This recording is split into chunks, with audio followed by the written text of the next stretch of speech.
I get to be here today with my good friend, Mr. Don Hale.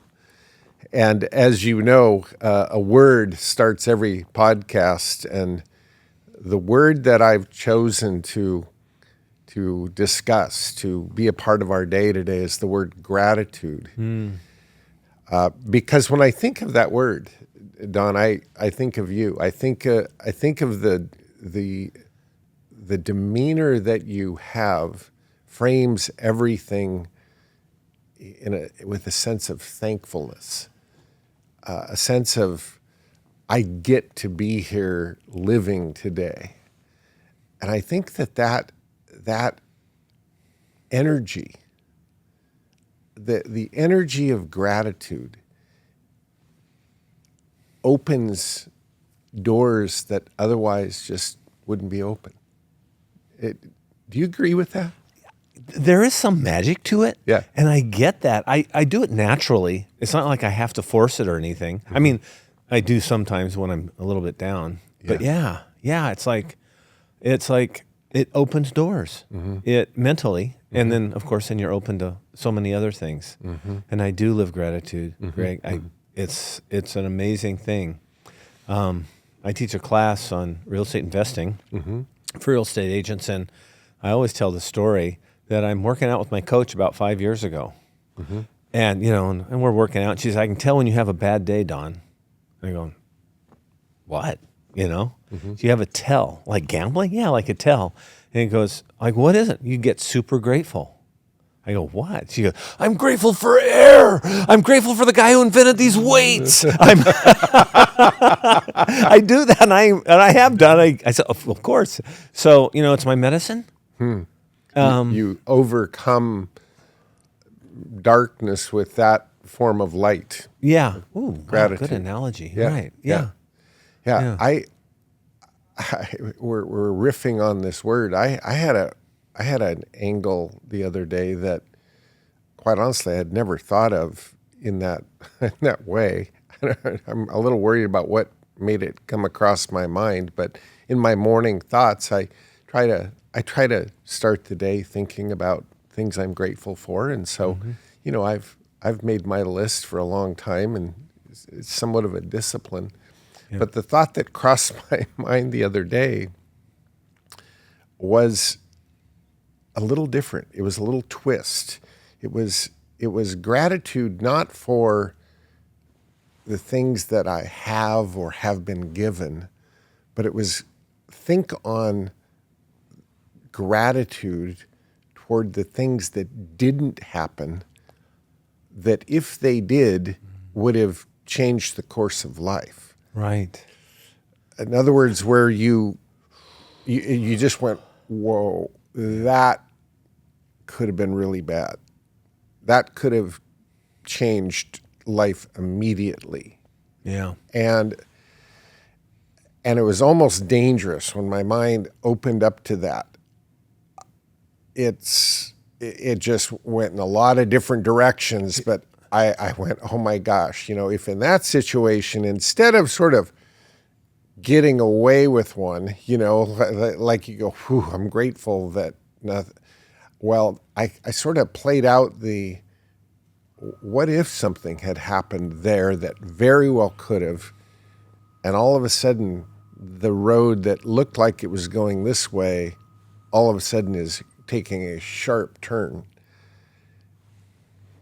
I guess the point I'm making is that I think gratitude that perhaps angels are there playing offense and defense, offense and defense. They're throwing the pass and running it in, and we all know when we score and we're thankful. Yeah. But nobody sees that block that is being thrown. That if it wasn't thrown, you'd have been hurt right then and right there. And I started thinking on that.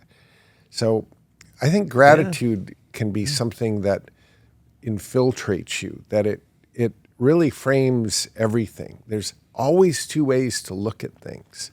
Right. Yeah. And it seems, though, that your energy is always positive. Thank you. And I sound, Yeah. I even say that, and it sounds somewhat mysterious, like, how do you do this? Yeah, You know? right. A natural thing. But the same thing of gratitude. Okay, we're grateful for the things that didn't happen, but then gratitude for the things that did happen that were tough or hard. Right. Right. Like my dad, I love him, and he did all the right things, but he was an asshole. Okay, and sorry, Dad, but you are. Were. He's 92. I came an hour and a half down to visit him. He's at 92 in the rest home. The first thing's out of his mouth, you put on weight, haven't you? It's like, thanks, Dad. Nice to see you too. However, the environment that he created for me created who I am today. Right? Was I afraid of him? Yes, I was. So what did I do to deflect it? I became a nice guy.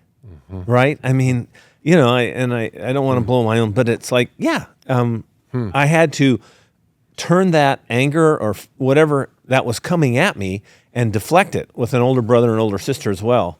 So it was, I'm grateful for that man, even though there was a lot of pain involved growing up with him, because he was the biggest influence in who I am today. Yeah. So I'm grateful for you, Dad. Thanks. Philosophically, and this is not unusual for me, so if people don't like it, well, change the channel. But I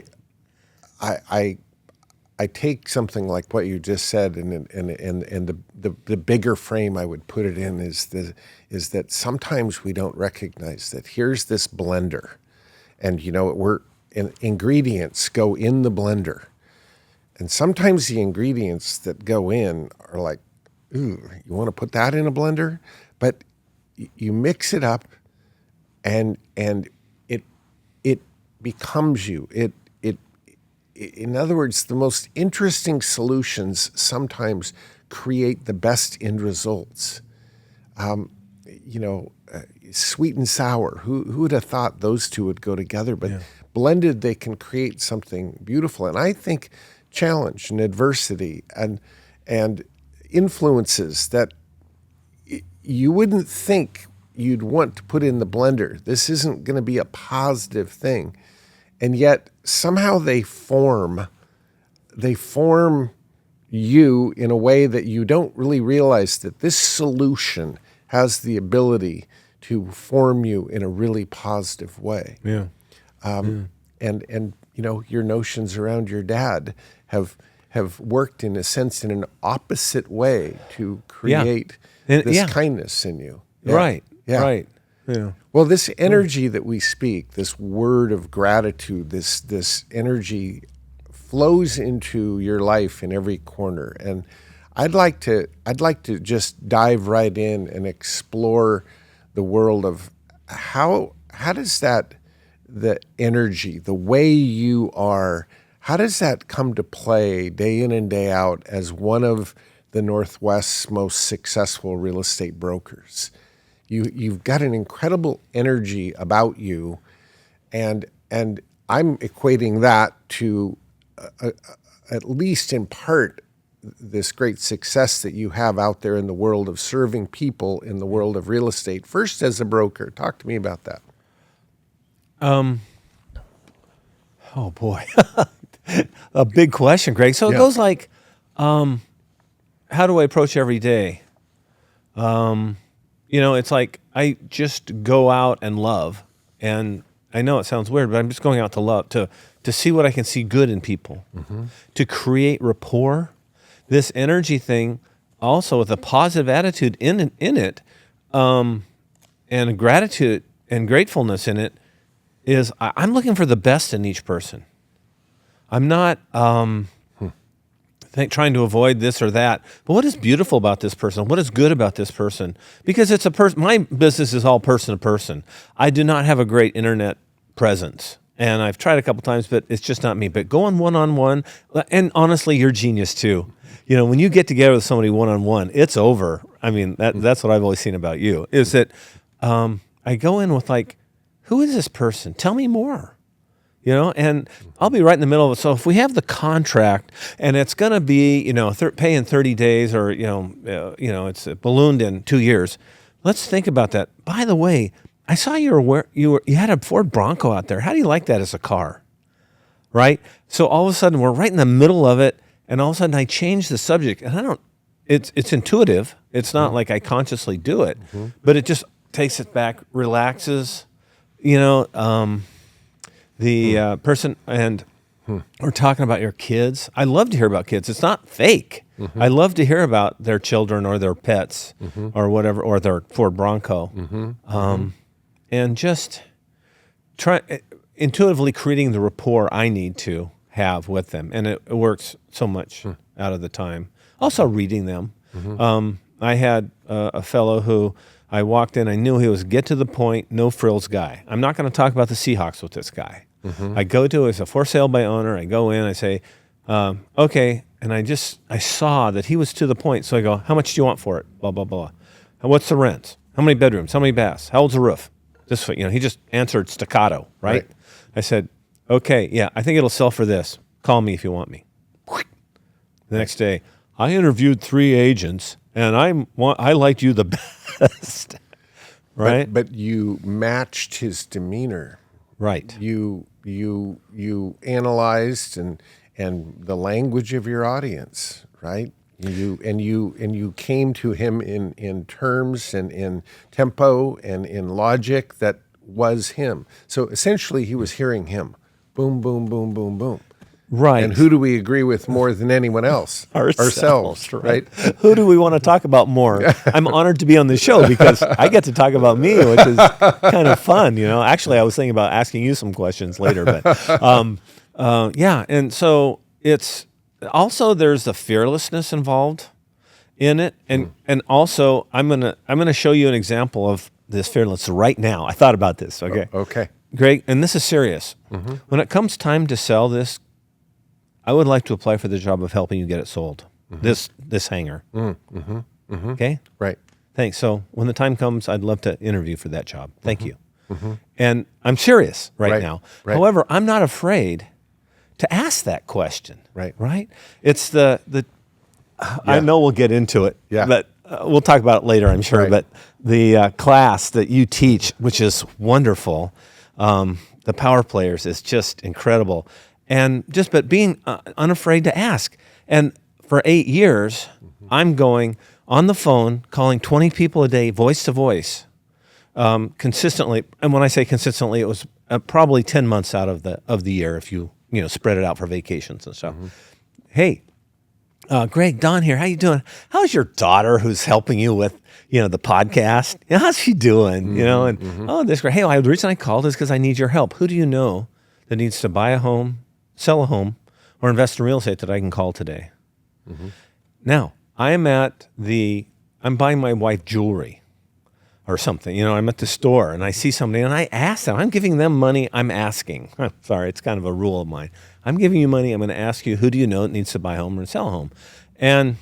But it's like Joy my wife Joy, right? She'll kind of look the other way and maybe go look at the wall, a fixture on the wall or something, a picture on the wall, because it's uncomfortable for her. To me, why wouldn't you? Right. Why wouldn't you want to help me? And if it's not right for me, great. I don't care. I'm offering my services and I'm digging. But right? there's a certain confidence. You've accepted something about yourself that allows this to be a natural undertaking. You've declared in your own mind that you know what you're doing. You can provide an amazing service. You're coming at anyone to say, I'd like to help you or those you care about in this way because I know I can help them and I want to. I think that falls under the bucket of self-esteem, that kind of proactive confidence. Would you agree with that? Or is this a trained overcoming of what holds us back? Boy, there's a lot going on. The other part to that you didn't mention that I think is important is, a new friend. Oh, right? Right. Somebody knew that I could be friends with. So it's that outgoing, and that has some drawbacks, but the self-confidence of, and a combination of things. When I was, and probably like you, when I was 8 or 9 or 10, my mom must have read Good Housekeeping, what to do with your 8-year-old or 10-year-old or son in the summer or in the winter or whatever, and she, and so she had me go out back in the day when we'd pick up Coke bottles off the street and sell them for money. I'm take them back to the store for 2 or 3 cents each. She had me melt wax on them and put a candle in, and then she said, go door to door and try to sell them for a quarter or something. I don't know what I was.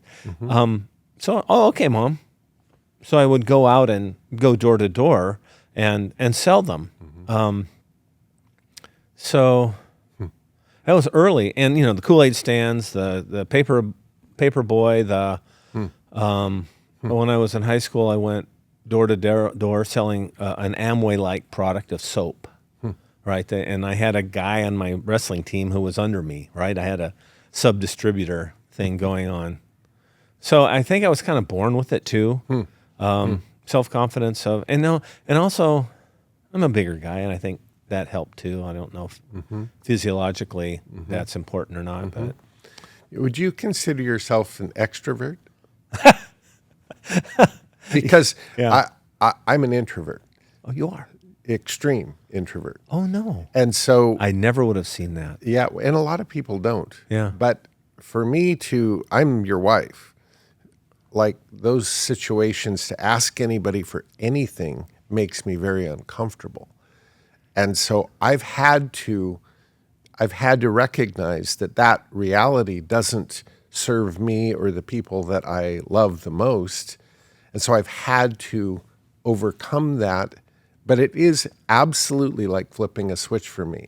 The default is sit back, observe, say nothing, ask for nothing. And I suppose it's my impression that you're much more willing to go into that environment for all the right reasons. A new friend, the ability that you have to help people. Oh, yeah. And yet I think for some, I guess the reality here is that if what we are by nature isn't moving us in the direction that we want to move, then the good news is we can choose to change, if only our focused behavior in that time. It may not change your DNA, your natural propensity, but we can choose. And then when we do choose, we see the results from that, which become self-reinforcing. And we go, wow, okay, nobody yelled at me. Right. Nobody did something bad. They actually said yes. Oh, gosh, Don. That matter of fact, here, call this person. I know they're going to sell their house. You get results from this, which reinforces the decision to get outside of yourself, get out of your own way. There's a lot of things I think we are naturally that are natural roadblocks. Right. But they can be overcome. Right. My roadblock, I told you I called for 8 years, I called 20 people a day. Yeah. The issue wasn't actually calling them. It was setting a program for me that between these hours, that was my hard part, right? That was totally unintuitive to me. I've got to be somewhere between 10 and 12 o'clock every day. And so, but I wanted to get there. Now, when I called, it was easy, but sitting down and disciplining myself, but it got me the results, and it reinforced those results. Right. So obviously it became easier. Right. So to where you may even start looking forward to it, that this is my opportunity time block. This is where the magic happens. Yeah. So, Yeah. Tell me professionally, what was the road that got you into real estate? What was the road map that got you? I had an industrial supply business before. Bought it from my dad, who was the biggest compliment in the world when he actually funded buying, selling, trusted me enough to take over the business. It was industrial supply. I sold wire rope, chain, hydraulic hose, chemical transfer hose. And I could get excited about those. Real estate's not a problem to get excited about real estate, right? Like, oh, I sell chemical transfer hose. Oh, thanks, son. Chemical transfer hose. Yeah. Whatever the hell that is. Well, you're right. You got to like acid in this tank. You need it in this tank. There's a hose that goes between them. Right. So I still remember all the part numbers and everything to that. But I really have always been wanted to be an entrepreneur. I remember working from 9 to 5. Well, I worked my way through college, and it drove me nuts when I would say to the guy, at the end of the shift, 6 o'clock a.m., shift's over. Hey, I'm going to go check the south door in the far building because I just didn't check it, and I want to go. No, you can't.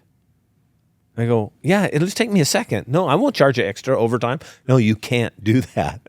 Right? That mentality of it drove me nuts. I'm like, I'm just going to do a little extra. I'm not charging anybody. I just want to feel secure about that door. Right. So he said, you can't do it. So, of course, I went out and Did it anyway. did it anyway. So I always wanted to be an entrepreneur. It was perfect to go into business when I was 28.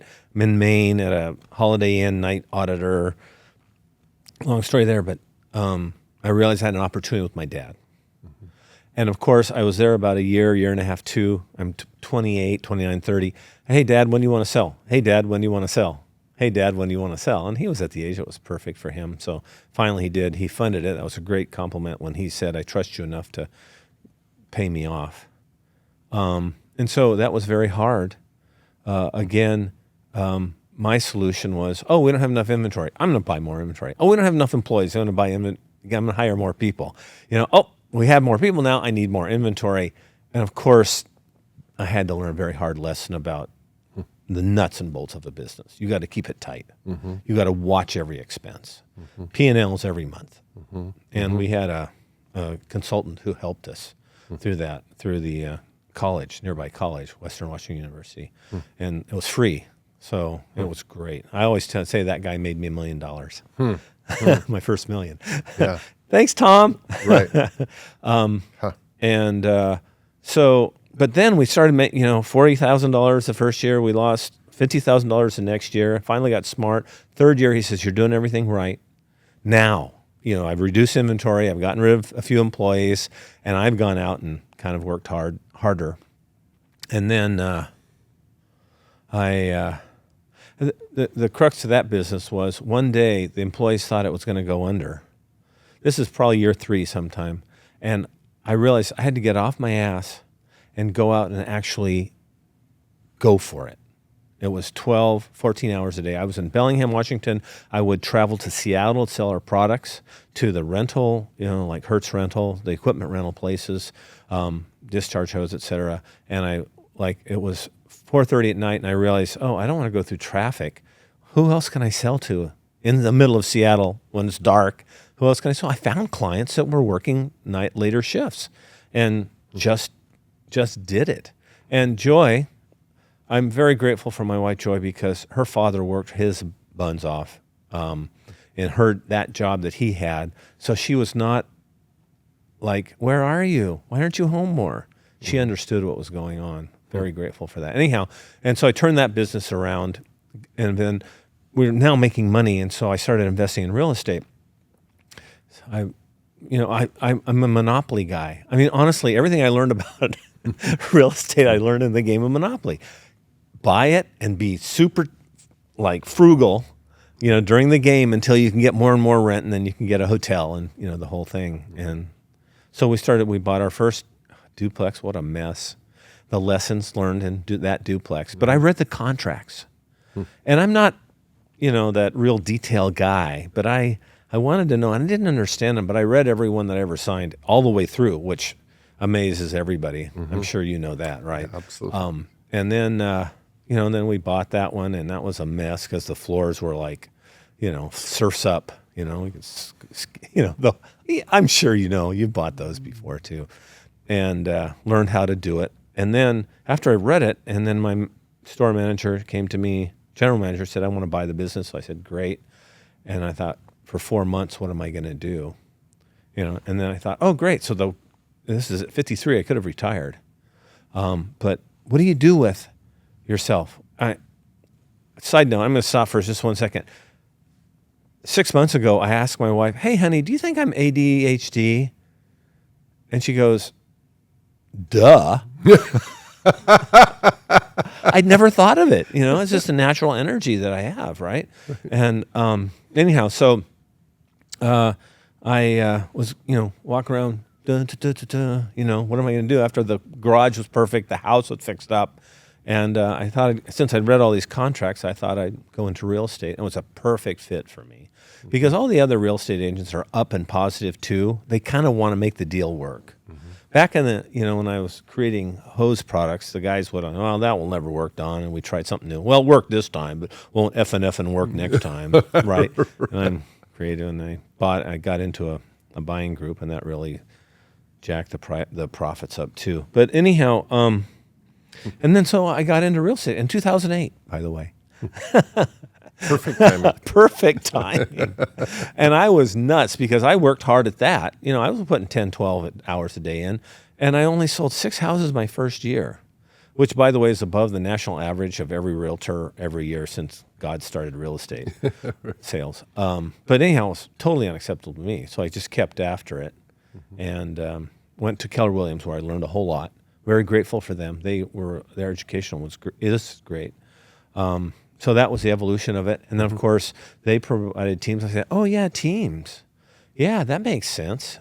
So I made all the mistakes of growing a team, training people, and then they left, training people, and they left, and finally got it together, where we're selling a lot of properties every year. But the team kept going up and down, up and down. Yeah, you've seen it 100 times. I mean, if anybody has an overview of real estate teams, you But do. from 6 houses to the first year to what's been the best year you've had? 117 properties 117 in 1 year, and it varied. But for a long time, it was 98, 104, 96, 110 properties until the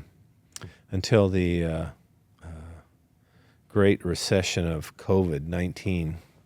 And we did pretty well compared to everybody else, but not those big numbers like we were doing. And it's interesting, but I always watch my P&Ls too. Right. Like no other real estate agent. I talked to a bookkeeper who does a lot of real estate agents. She said, Don, there's 2 out of 1,000 that go over their P&Ls every month. Right? Yeah.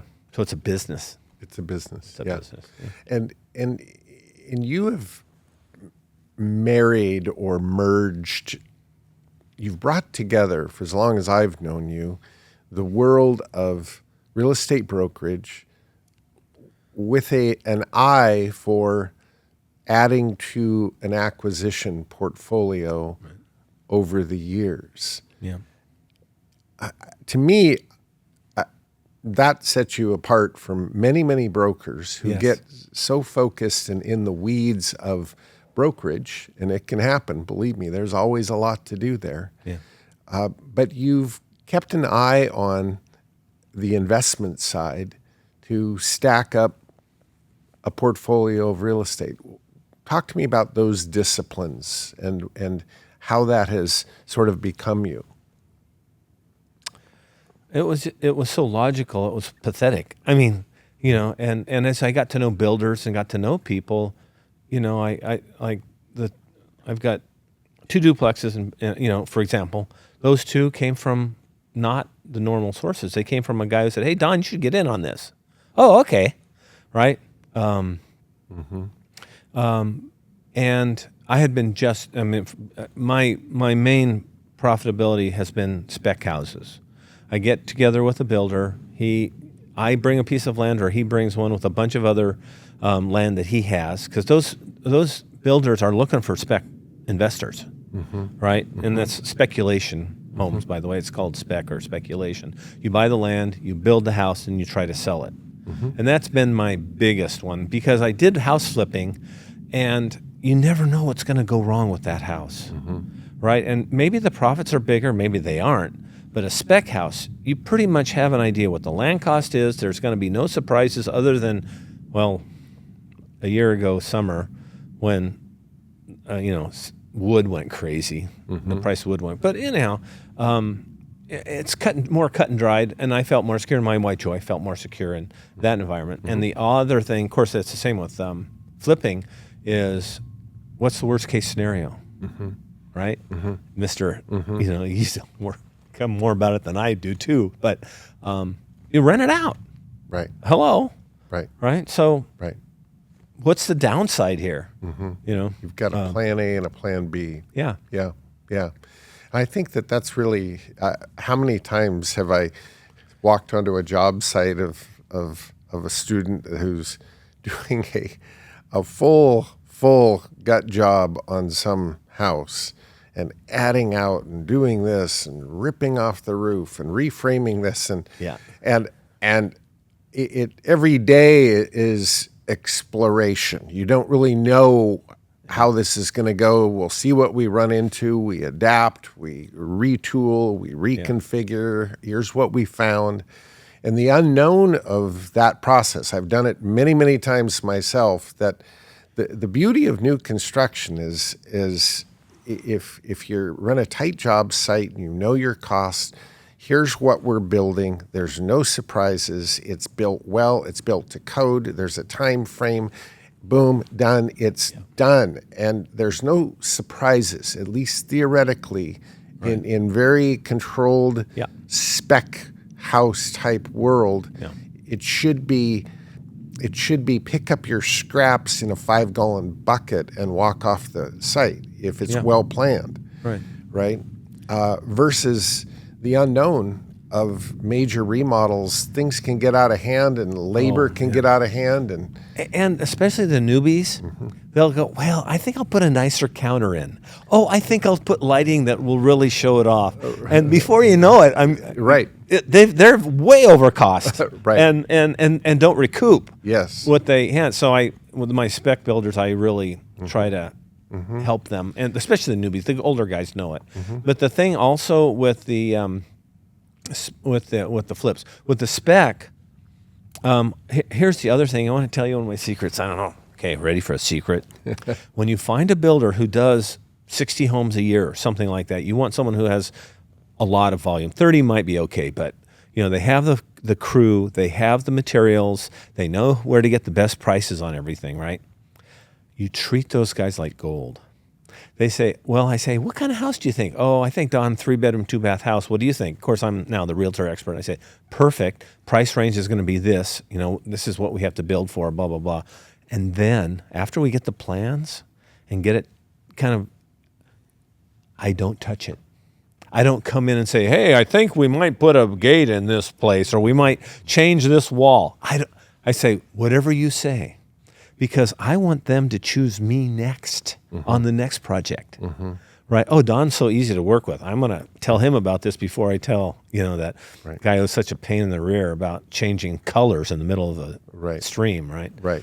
Yeah, right.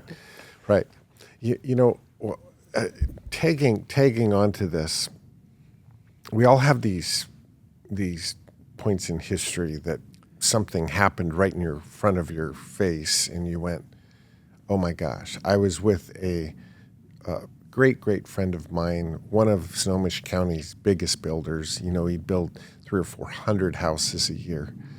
And we were down in Arizona.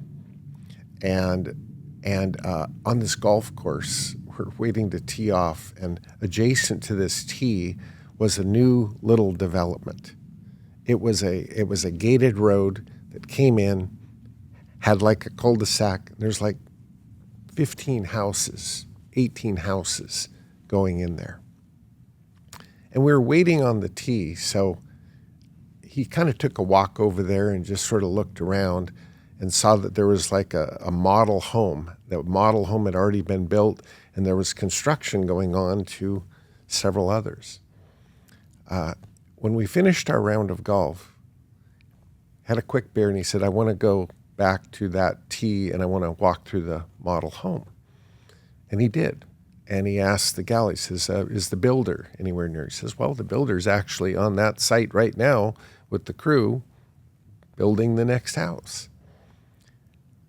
He went over there and within 15 minutes cut a deal for buying every house in that development. he started with, okay, so I talked to the model home gal. She said, you're wanting this much for this house. And it says there's 4 house plans that you're going to build in here. And they're all this much per square foot. I've looked at all the models. They look nice. So this is the asking price for this house. The first question he asks is, if I were to buy 2 of these, would you give me 10% off? Uh-huh.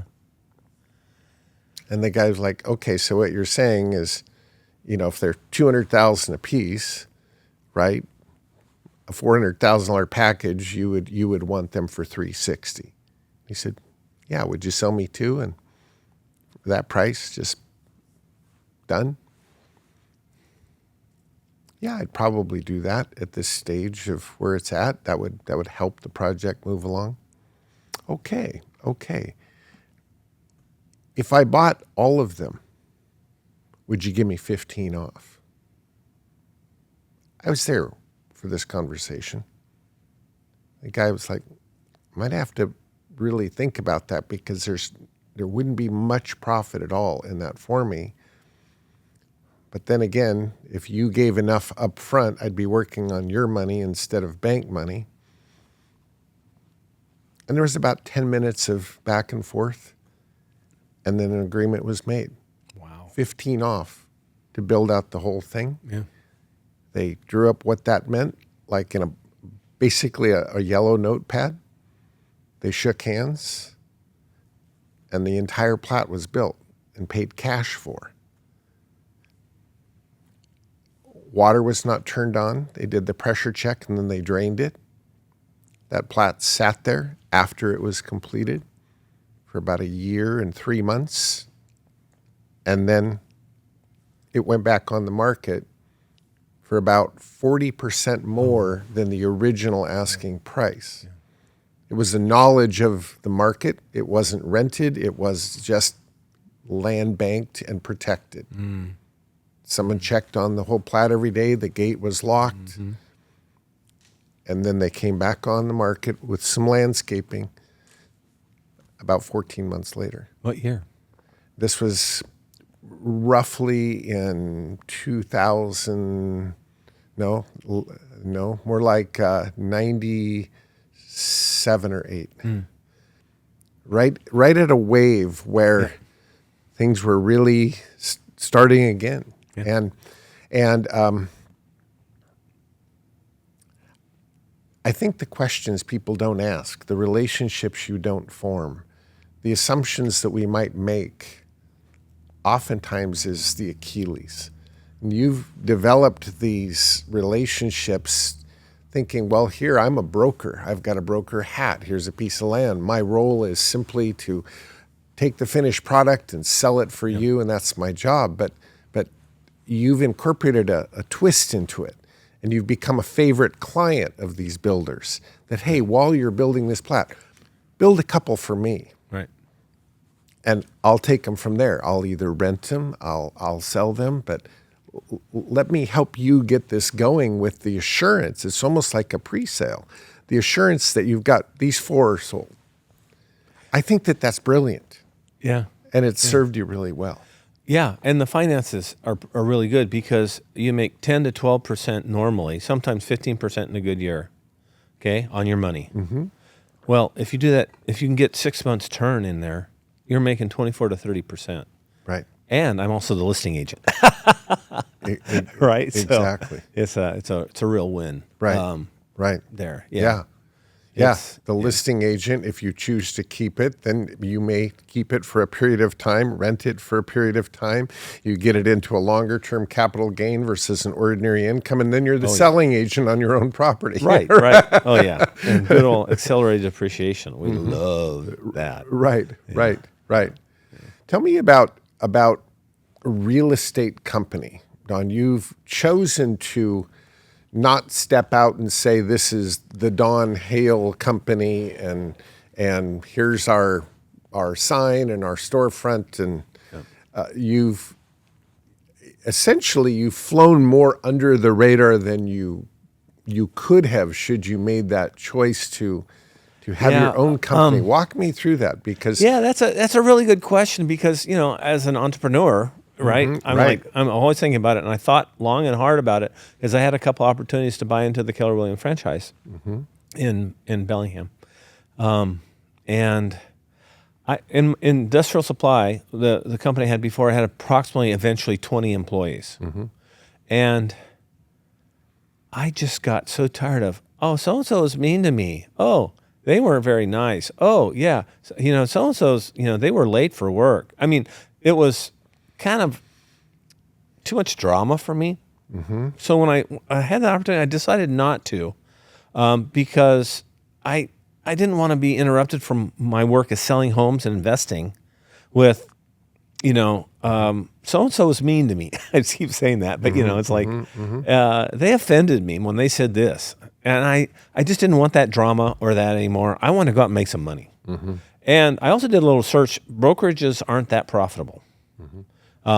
It's interesting, but the research I did, I could be wrong in the greater sense of things. It just didn't make sense. And that's another thing. There's other companies where, hey, if you bring somebody in, well, Keller has one, but I never did much with it. You bring someone in, you get a little tiny piece of their next sale for the rest of as long as they're with the company. I'm not in I was in high school, but I'm not in multi-level marketing. I'm here to sell houses and to invest.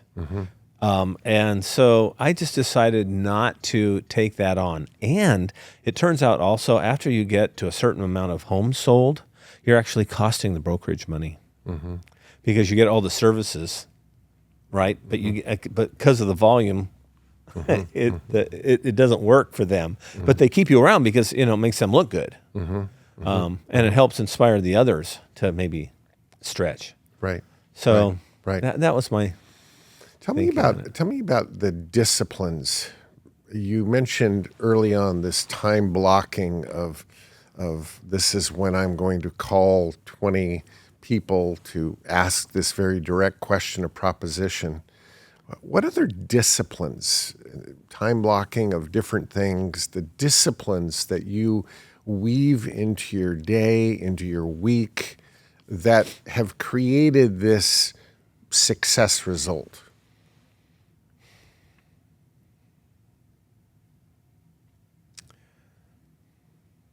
That's good, because I see these pictures of you swimming in ice cold water like almost every day, or at least there was a section of time when you did that. And I'm like, you are nuts. Yeah. Like it's November and you're swimming in a lake with a wetsuit. The discipline has been harder for me. I mean, God has given me gifts of, outgoingness and personality and all those things. So a lot of things are easy for me that they aren't for the average agent. And the average agent can make a decent living selling one home a month, right? They can make, $8,000 or more a month, selling one home. But that's just not me, of course. And discipline is a tough thing. They say, oh, you got to have self-discipline. But now they come out and say it's grit, just holding in and keep going, right? As opposed to self-discipline or self-mastery or whatever, just pure grit. So I think that's part of what I had. And the setting up the patterns are great. One of my favorite books is, I'll talk about later maybe, but one of my favorite books is called Atomic Habits. And that's genius. However, I do absolutely spend time praying and meditating in the morning, envisioning the day, every day. It's just a habit I've gotten into, which has been very salutary. During the most productive time of the last 15, 16 years, I've actually hired a workout coach, because I'm there at 6:30 in the morning and I won't go sometimes because, I'm tired. I was late last night. But if there's someone there waiting for me, then I show up. Not only did I pay them, but they're waiting for me. More importantly is that there's somebody waiting for me. And so that has really helped me get my discipline in my workout schedule. So honestly, coaching and paying for it has been one of the best disciplines I can, and I know that you coach, and I know it's helping people tremendously when you coach them, right? They don't want to pick up the phone and not do what you said or you guys have agreed to do, right? Accountability. And no one really likes accountability, but for me, it was essential. So I had to work out. So I had a workout coach, and then I paid plenty for it, but it was well worth it. Oh my gosh, I can't even begin to tell you how important that is. And that was, I had a Bill Crespo was my real estate coach, and it was all about sales. It was not too much technology, but he would have, sales techniques. For example, the takeaway. Oh, you don't really want to sell your house, do you? Beautiful line. I love it because they'll immediately get undefensive and tell you the truth about why they're trying to sell. Anyhow, it taught me many things. But once he said, Don, you said you were going to do this, and you didn't do it. I said, I'll do it next time. I don't care what. I'll do it. I'll do it, Bill. He goes, Don, that's what you said last time. And I said, oh my gosh. So it really hit me that I had to up my game even to him and my word to him of what I was doing. And it kind of clicked at that moment. And I'll tell you a little story involved in that. It's ironic and wonderful. Is he said, I want you to go to 5 for sale by owners, FSBOs we call them, for sale by owner houses. Just introduce yourself, right? Because they know what they're doing and they really do need you. And so I just went in there and no pressure sale. I just went in there and, hey, what do you want? How's it going? Oh, I see, that you're got a Cincinnati pillow there. Do you like the Cincinnati teams, or whatever it was, and create rapport with them. And so he said on Friday at 9 a.m. one week, he said, I'm going to give you this goal. You go for it. Or do you agree? I said, absolutely. So Thursday night at 6 o'clock, I was driving down the road, and I have to face him at 9 o'clock the next morning, right? And so, oh my gosh. So I prayed to God. I said, God, you got to take this. I don't know what to do, but I've got to be there, right? And honestly, I took a slightly different way home. And I went by, and there was a sign for sale by owner church. The church was for sale. And so I drove in because it was a little after hours, and there was the pastor, and I had a great conversation with him. Gosh, right. So anyhow, but honestly, I wouldn't even have prayed had I not made that commitment to it, right? And so that coaching and accountability is, and it has to be real accountability. It can't be, hey, give $100 to such and such political group for me. No, it's got to be $10,000, right? It's got to be something that really means and gets you going. Yeah. So I hope I'm answering your question. Yeah. About what does that discipline look like to me? It's very hard for me to discipline to show up every day and do that. And then I got in the habit of it.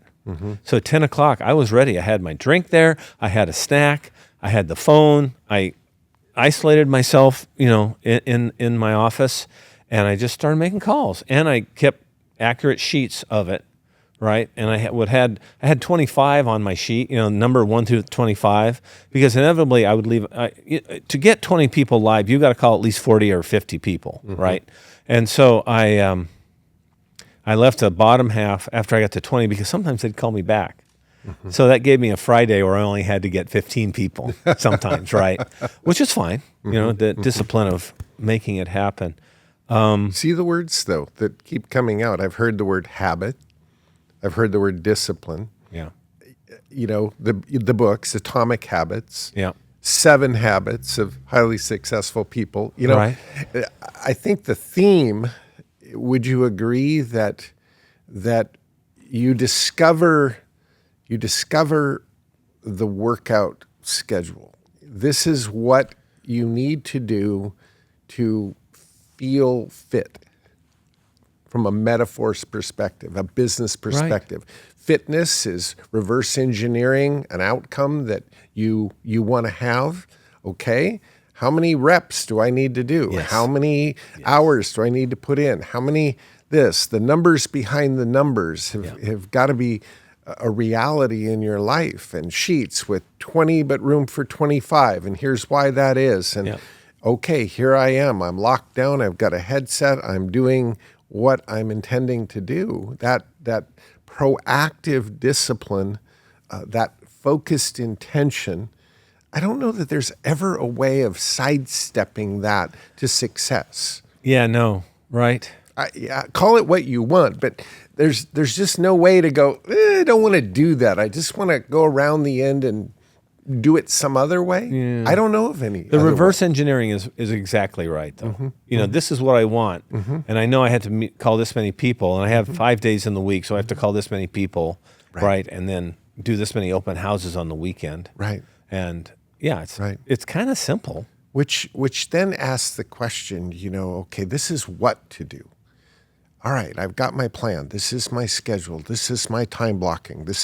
I really believe that if I do this, it's going to do this. But then the bigger question is like, okay, why? How badly do I want what I want? Why am I doing this? Yeah. There's got to be a compelling why, or the what gets thrown to the side real fast. Yeah. I mean, that's a question that has to be answered too, doesn't it? And for you too. I mean, this great thing that you've created, there's a big why behind it, and we get to hear about that at Power Players, and we get to hear about that when you have the hangar hangout, right? And introspectively for me, there's two whys. One is my fulfillment in life is to provide for my family. I don't know where it came from, but I have a deep, deep desire to make sure my family's taken care of. My manly duty in life, whatever. And I don't think that it can't not be for a womanly duty either, but that's how I perceived it. This is my duty to provide for my family. And so that's a big why. And actually, I've gotten to that point, and it's kind of dissettling because now, no matter what happens, my finances are fine, right? I'm okay. So now I'm kind of reinventing myself. But the other thing, and it's not socially great or whatever, but I don't mind, and that's that I hate to lose. I friggin' hate to lose. I do not want to look at someone's tail in the race, right? And and it's not, it's not that I want to win. It's I don't want to lose. There's a distinct difference there, and that really propels me. And I've had to let go of that now recently too, and cheer those who are doing well in my brokerage, for example, on. But man, if someone's ahead of me, it's just like, what do I have to do more? What are they doing right? Let's go copy them, and let's get off our butt and get some more action going on. Yeah. Sorry, but it's that's a propeller for me. But I think identifying those things, recognizing the why. Yeah. Know thyself. Yes. Because there are days, there are times where it isn't going right, where everything you're doing, it's not seeming to add up. Yeah. And it's so easy to say, well, the systems, the economy, the this, the that, all of this external sort of thing. And it never is any of that. You know that. And that's where you get back to your why and go, hey, listen, I don't care what it takes. Right. Just get going. Yeah. Just get in motion. Get a new attitude and get rolling. And you can't steer a parked car, so let's move it. Right. Right. Yeah. So those are important things I think to think. There's something else now that we've talked a little bit about it, and that is failure doesn't bug me. I don't say. I now have a friend where we give each other a high five when we fail, but up until a few years ago, I never did that. But it was like, oh shoot, man, you really screwed it up on that one.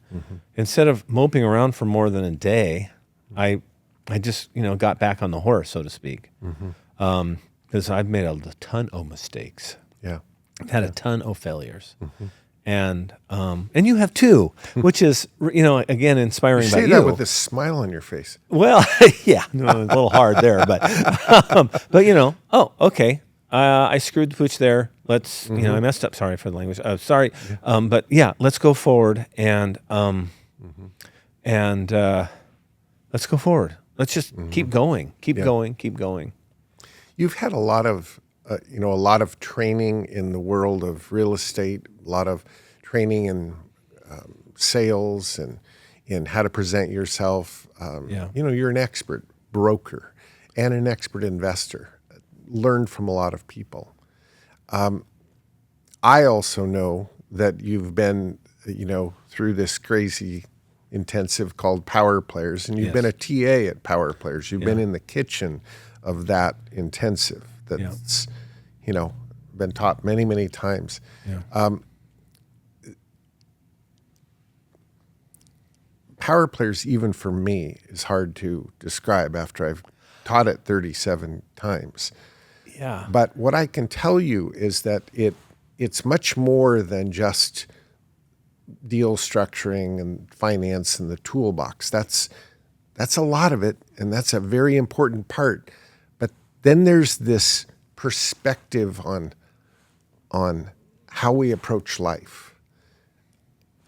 If I were to bottle my hope of what would come out of Power Players, I would just say, just go drink a little bit of Don Hale, because it's a life perspective, and then the doing of it happens. Your competence is there. You know more about real estate than anybody, but it's so much more than just tools and technique of tools. It's a get-itness about life, which is very difficult to teach, and yet we try.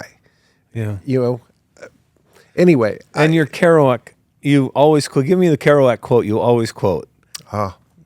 The only people for me are the mad ones. Yes. Mad to love, mad to turn, who never yawn or say an uninteresting word. Yeah. Yeah. No, I love Kerouac. Yeah, and there's some more too that are wonderful, and that's that we're here to challenge ourselves. What is life about if we're not challenging ourselves? If we're not growing, if we're not striving for something. And I think, though, that one of my biggest lessons from Power Players is, because I took it 10 years ago. Gosh, I mean, I was just really getting on the wagon then. I wasn't doing that much investing until then. And that was, I could do that. Just that little snap of, I see people doing it, but I could do that. It's simple, but that environment is like, other people have done it. I can do that. I wish it was a more complicated process, but for me, it's like... No, I can have that conversation. I see how that helps people. I could have that conversation. Yeah. And then you go have that conversation, and this deal now goes from a one-dimensional static deal to a three-dimensional multi-tiered structure that has served people in many ways, including yourself as an entrepreneur. But the intimacy of that class, too. It's not like going to a lecture. It's a very intimate. You only have so many people there, right? Yeah. And so you also get to talk to others who might be doing a little bit of investing and are going to take the next step or whatever too. So I love the diversity of Power Players. People say, "Oh, do you have to have done this many deals or this or that?" But no. Here it is. The entry pass is, I want to give as much as I want to receive. I have a sense of humility about wanting to grow and learn in life. There it is. That's the entry pass. If I'm convinced of that, you're in. Yeah. No tight pants, no arrogant people. Yeah. People who want to give everything and receive, and people who truly want to grow as a person. A sense of, I want to grow. That humility that says, I mean, when do we know it all, Don? I mean, you and I are roughly the same age. Yeah. I don't know. I want to somehow bottle mid-60s in the hearts and minds of mid-20s right now, because we have a sense of urgency that you don't feel when you're in your mid-20s. And yet, when you do feel that sense of urgency in your mid-20s, look out, world. Right? Wow. And we've seen them. We those know guys. And it's just like the world's in their hand by the time 45. They've already owned property for 20 years. 20 years. Exactly. Yeah. That class also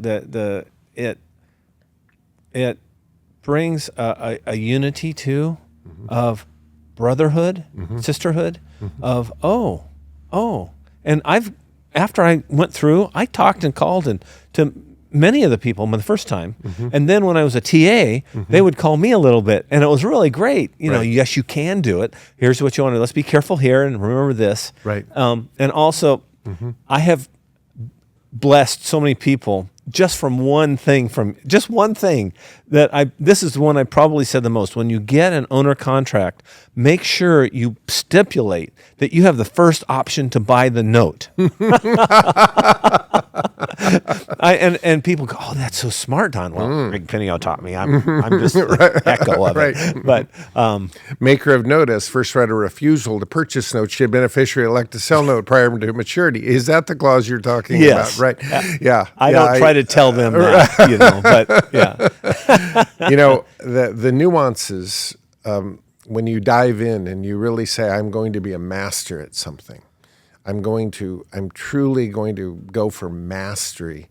The levels of minutia just are endless. And yet, if you can bring those out in a casual, here's how this benefits you conversation. Don't look too smart or too wise. Right. It's just simple ways of communicating somewhat complex things. You do that very well. Yeah. You can get all in the weeds and lose your audience immediately, but to simplify things in the language of who you're dealing with, and underscore the ways that this benefits them, and you move forward from there, serving them, and yet you now set up the infrastructure for possibilities to happen going forward in your own structure, in your own life. Right. So, wild stuff. It is. And also, in my quote techniques now of that for helping people make an investment or whatever, just general public, is the fear of not doing it.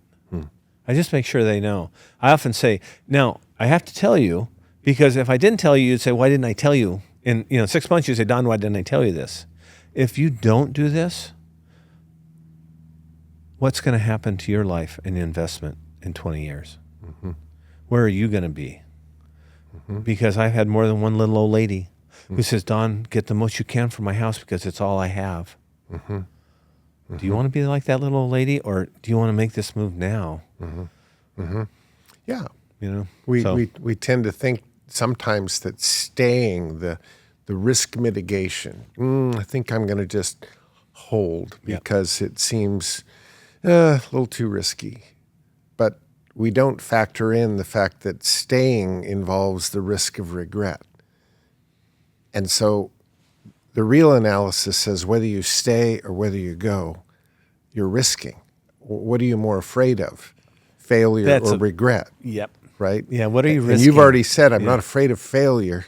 Yeah. But boy, I'll tell you, when you start getting older, the thought of regret is just not something you want to live with, right? Yeah. So this is where I think philosophy frames our decision.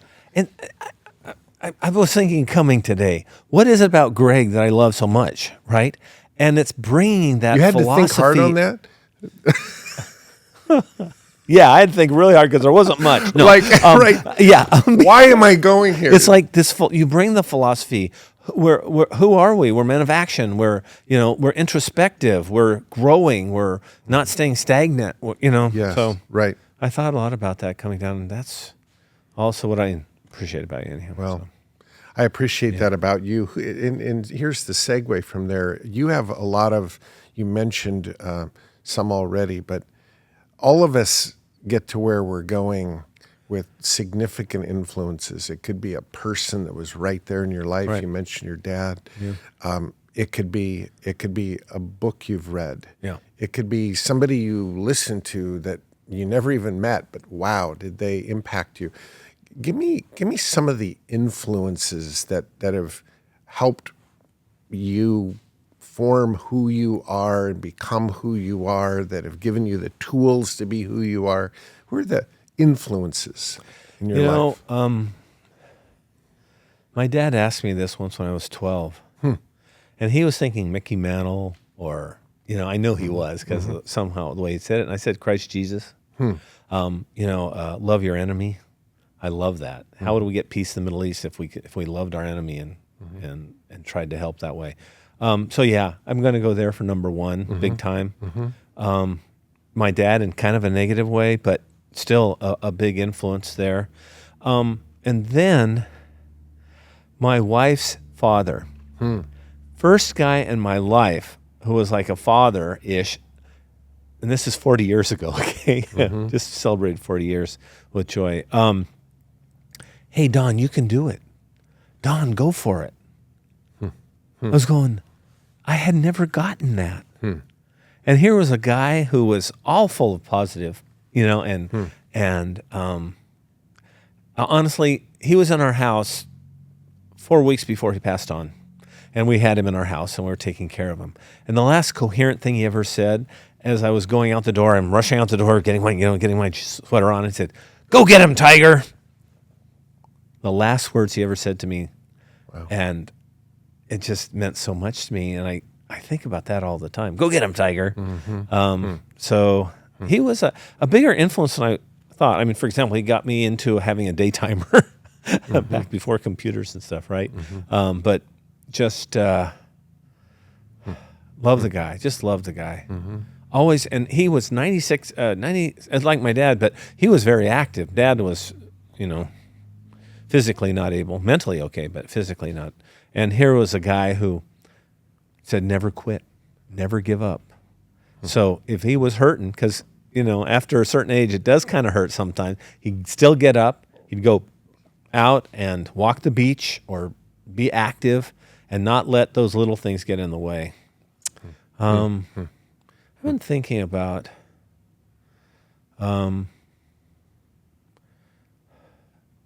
two coaches, you and Bill Crespo, who were very influential in just being examples and the words, here and there that just zing you,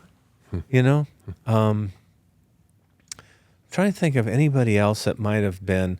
The books, obviously, then of Christ Jesus, the Bible is the big thing. But I'll put that to one side and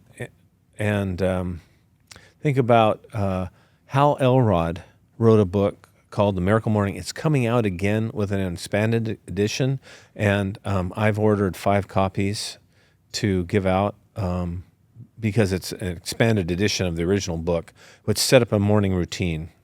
And I really like that. And that's, I won't go over the whole routine, but it's half an hour to an hour of routine that you do. And I still emulate to this day. Not all of it all the time, but I go back to it. And then, Atomic Habits. It's like, I know it seems so rudimental easily, but you want to change the habit of eating sweets all the time? Put apples out on the counter. So what I did is I put a big thing of nuts out on the counter. So I grab those when I'm hungry, as opposed to trying to go for a sweet thing, right? So in other words, make what you want easier and what you don't want harder, i.e. ice cream's in the way back fridge in the garage, right? And you can do that easily. And then habit stacking where, I get up and I work out. I mean, I do my morning ritual, and then I go work out every Monday, Wednesday, and Friday because there's somebody waiting for me. Then after that, on my way home, I mentally go over my day, right? So you're taking a habit and making it and stacking it. So then when I get home, I eat my breakfast, and then I make 3 calls from home before I've started or whatever, and then I go to the office and make the rest of them. It's a great book. And then The One Thing by Gary Keller is pretty awesome. He goes over several things, but it is the question of what's the one thing I can do now that by doing such makes everything else easier or unnecessary. Mm-hmm. So Brian Tracy, also I listened to his tapes. I loved him as well. And then Think and Grow Rich, of course, the classic, but still it's a changer. But Brian Tracy said it's real easy to get disciplined if you have the goal in front of you and you start thinking, hey, I've got to call 20 people. I don't care what happens. I'm not going to call other people back. I'm not going to go out and get a snack. I've already got my snack here. I'm not going to let someone knock on their, hey, Don, you got a minute? No, I don't. Because I got to make this money, or I got this goal or this big why. And so you keep it all in front of it. It helps you time manage so well.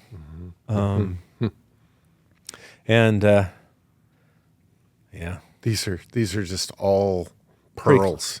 Classic stuff. They're Yeah. pearls. Yeah. Yeah. But they've become you. Right. It's one thing to read things and they stay sort of in your intellectual space, but they don't infiltrate. They don't soak in. They don't go through you and become you.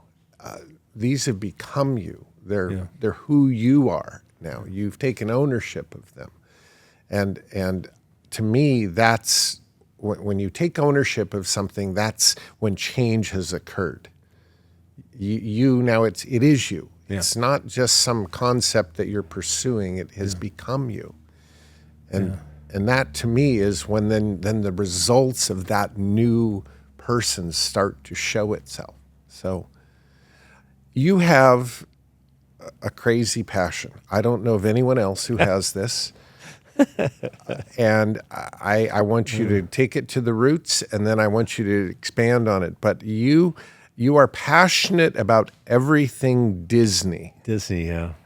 And I gotta show you this. I think I may be wrong, but I think you've been to every Disney park in the world. Yeah, just about. Right? I'm going to show you. This was also who I am. Okay, these words. But and I hope it's not offensive to anyone in their religious thoughts, but Goofy is my spirit animal, and it's positivity, right? Possibility, energy, love, the biggest one of all, wisdom and play, and Goofy. And I keep this on my desk, along with Teddy Roosevelt's. That's the big man in the arena. The man in the arena, yeah, yeah. And so, where did this Disney thing come from? Is it a kid thing? No, not well. I mean, in the day, right? We had 3 channels, and Sunday night was Disney night, right? Where we watched an hour of, and they probably subliminally programmed it into me. Probably, go to the parks. In between Daniel Boone and the whole thing, they would, show the parks and what fun it was. I honestly, I've just told you about a very intense lifestyle. Right, Greg? Yeah, very. And so the release for me has been that Disney, getting there, going there, just being a kid again. I had a friend, I said, what do you think about me? And it was really cool because he just mentioned, you're a kid at the same time being a professional and being very, professional and serious when you need to be, but you're just a kid. Still going on 13. And I don't drink. I've never drank. I've never taken an illegal drug, nor have I tried a drug that's legal now that was illegal at one time. I made a decision when I was 13 that's just something I want to, my life has been wonderful. And so what is my outlet? I think it's an outlet to relax in, to have fun in, and not worry about anything else, just to be present in that environment. And it's escapism, and in a fun, childlike way that I still embody. I have been to everything but Shanghai. I've been to Hong Kong, Paris, Hong Kong, Tokyo, Hong Kong, Disney Hong Kong, Disney Tokyo, Disney Paris, and of course the Disney World and Disneyland here. but not Shanghai. That's my goal. And if this gets anybody who also wants to go, let's go. But I got to tell you one dream. Okay, I'm not a detailed person, but I had a dream. So I'm in line in Disneyland. There's a deli, and there's no deli like this in Disneyland, but that was the dream. And so I'm there, and I'm in line, and the guy says, "Oh, sir," I looked at it, I said, "Oh, you overcharged me by 50 cents." And he goes, "Oh, I'm sorry, sir. There's so many people behind you, and I have to unring it and re-ring it back up. Can we just forget the 50 cents this time?"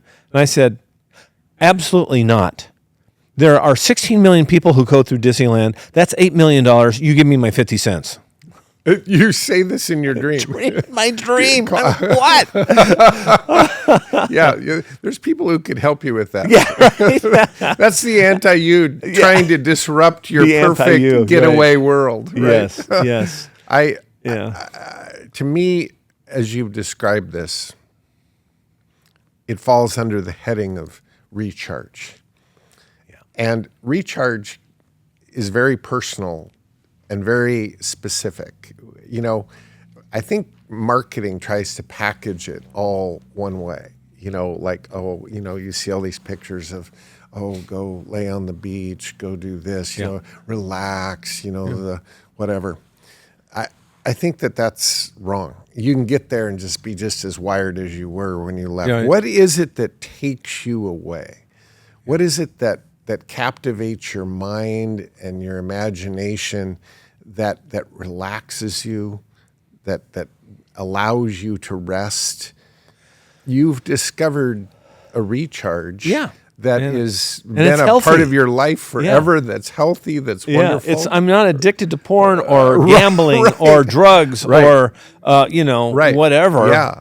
It's there's a lot of ways that attempt to fill that bucket of escape and this and that are very unproductive. Very right. Yeah. But something like this is just awesome, and I also think it just complements the energy that you carry with you. You do have an excitement, a childlike enthusiasm, and those sorts of things are rare these days. We live in a world that is, grinding. It's serious. It's tough. You're a lot of fear. There's a lot of trepidation. People are afraid to do this and that, and this side and that side, and everything seems to be at odds all the time.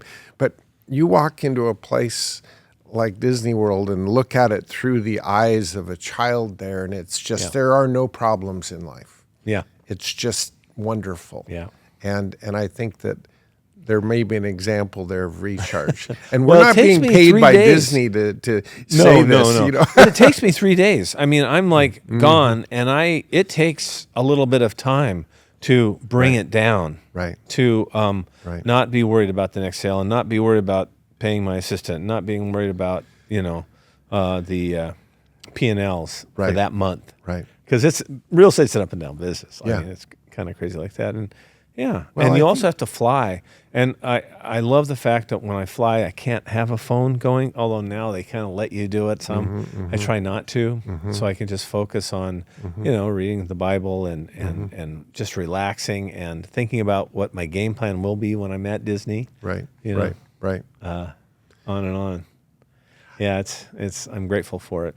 Don, if you, there's where we started, right? Yeah. If you were to sit down with a young entrepreneur that had an aspiration to know well the real estate world, to know it well, and to pursue it well.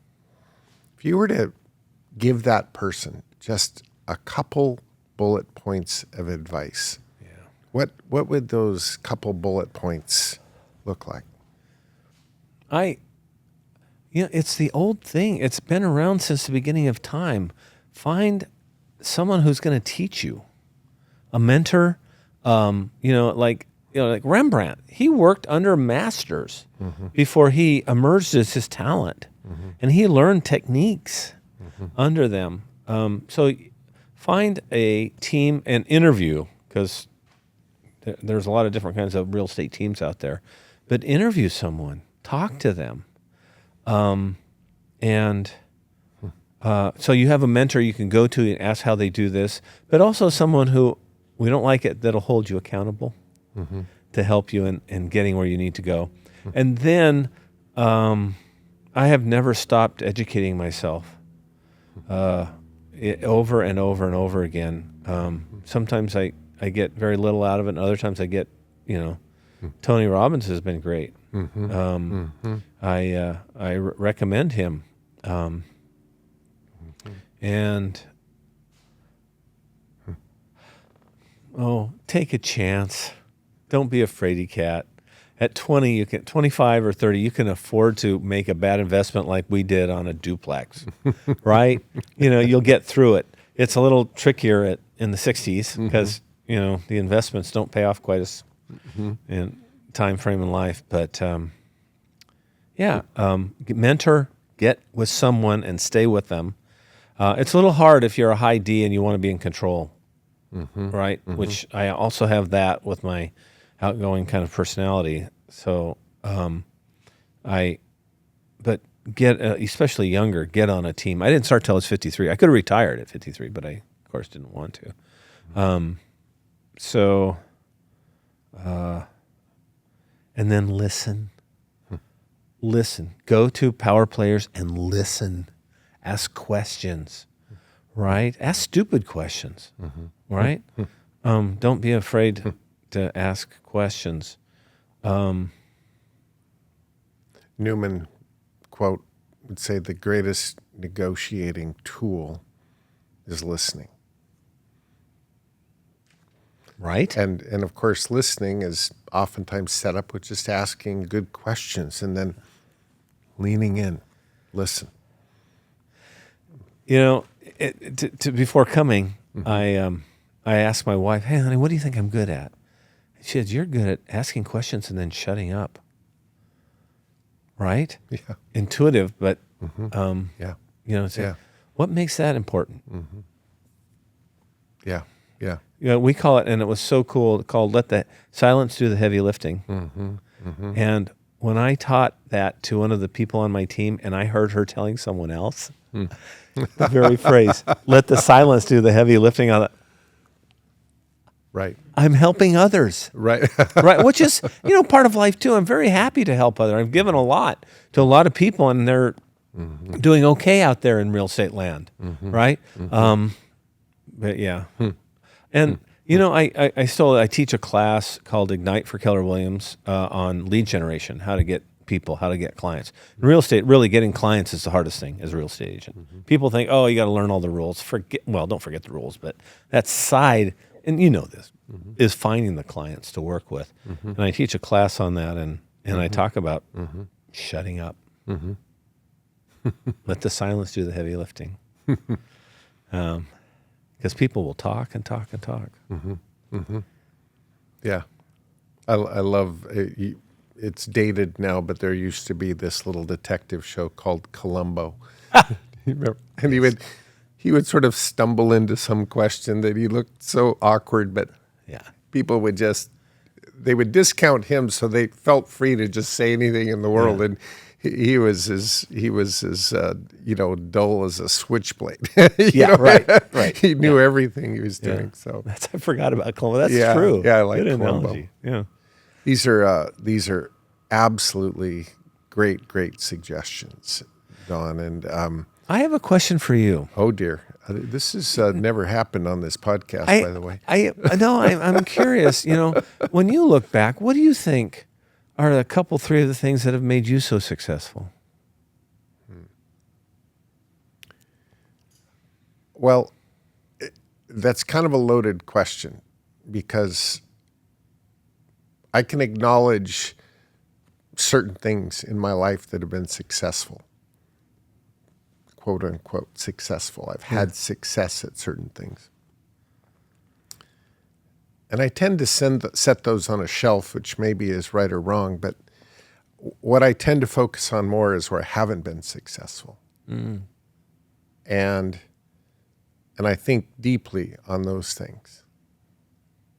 And I am constantly working toward the things that I know I need to want to be and do better.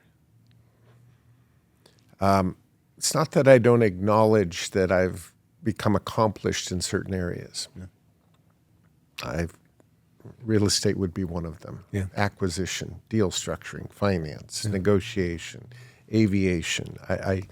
I've become accomplished at certain things, but I think success has many categories. And so I tend to focus on what's in front of me that I need to work on and become and change. That's why learning from people like you, I get so much out of this, I can't even tell you. Yeah. I've told people already, Don, that one of the greatest motivators that has tipped it over, that has opened the door to doing this podcast, is it feels like the greatest thing that I could hand anybody. Can you imagine if I did this for a decade? Right. And here's hundreds of people that I know well, that I believe in, that I've learned from. Yeah. And here they are. It's like, this is the greatest hits album. And I could hand this electronically to my children for all the things I didn't teach them. Somewhere in here, there's everything you need to know. Yeah. Somewhere in here are those who know a lot more than I do about so many things. Yeah. That's kind of where my headspace goes there.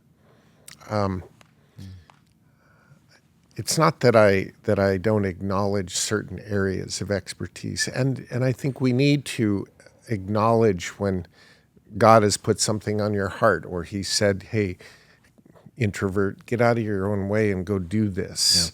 Yeah. I've looked over going, have you got the right guy? I'm but I also think that is part of His way. He uses the unlikely, and He uses all kinds of people to do what He's trying to do. So I'm just trying to do what I'm told. But success is something that you earn every single day. It's are you pursuing growth? I mean, I take it as seriously as anything. I'm painted it on the side of this plane that growth is the grail. That's what I pursue. Well, what are you doing right now for growth? Like, oh right my now? Gosh. Wow. That's a huge question. I'm exploring all kinds of growth opportunities in the world of relationships. My kids, my family. Don, we're sitting here, and just 3 days ago, I lost my dad. Right. And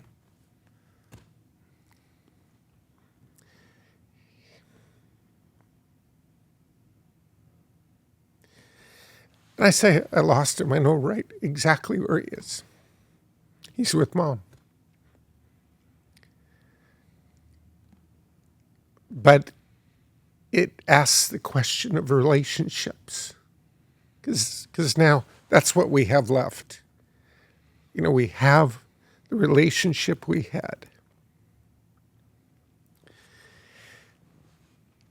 That topic takes me out to deep ocean. Yeah. Isn't that the question we all ask ourselves at the end of it? Will we have done anything that matters? Well, and he did. Boy, he did. He lived a life that mattered because he cared for people. He got in the game. He was quiet. He didn't say a lot. Oh, man, I don't even know how you got me going on this. Good news, we can edit this out.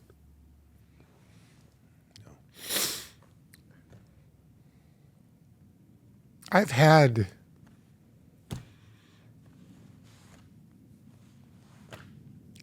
more than I'll ever deserve in this life of what people call success.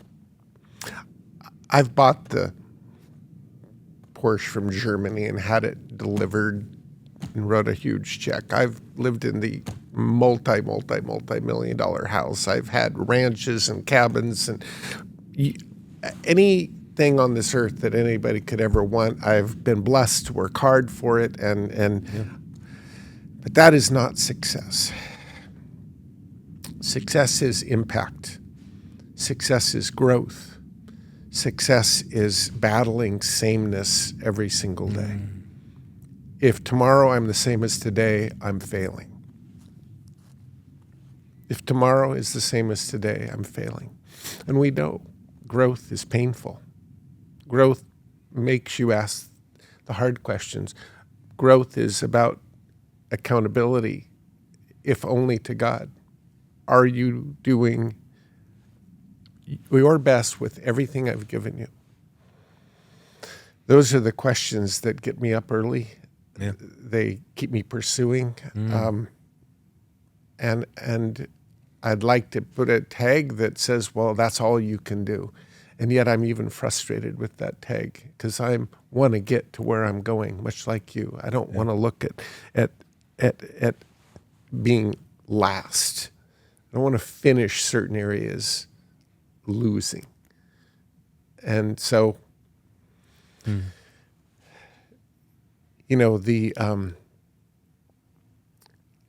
the word for the day started with gratitude. Yeah. And in this moment, what I'm most grateful for is this opportunity to sit with you, to sit here with a list. I made a list. Off the top of my head, it took me less than 2 minutes to write out a list of over 100 people that I can't wait to showcase to the world because how amazing they are and how much I've learned, and I've watched them and I've studied them and I've watched them in action, and I've watched you take people and just stand them straight up, and they're breathing and they're more powerful just for being around you, and it marvels me. I don't know how you do it. There's the growth. When you see something that you haven't done before, you want to be that. You want to do that. That's what keeps us going, right? That's what keeps me going. Cool. Yeah. That's wonderful. Yeah. Yeah. Thank you for being so open. Thank you for being here, buddy. And I appreciate you. And Don Hale, Bellingham, Washington, that's all you got to do. Type that in and believe me, it'll explode. He is a friend, and you're making an incredible impact in the lives of people. So thank you for being here with us again on this podcast. As always, I just can't wait till our next time together. Yeah. God bless you. Thank you. Thank you so much.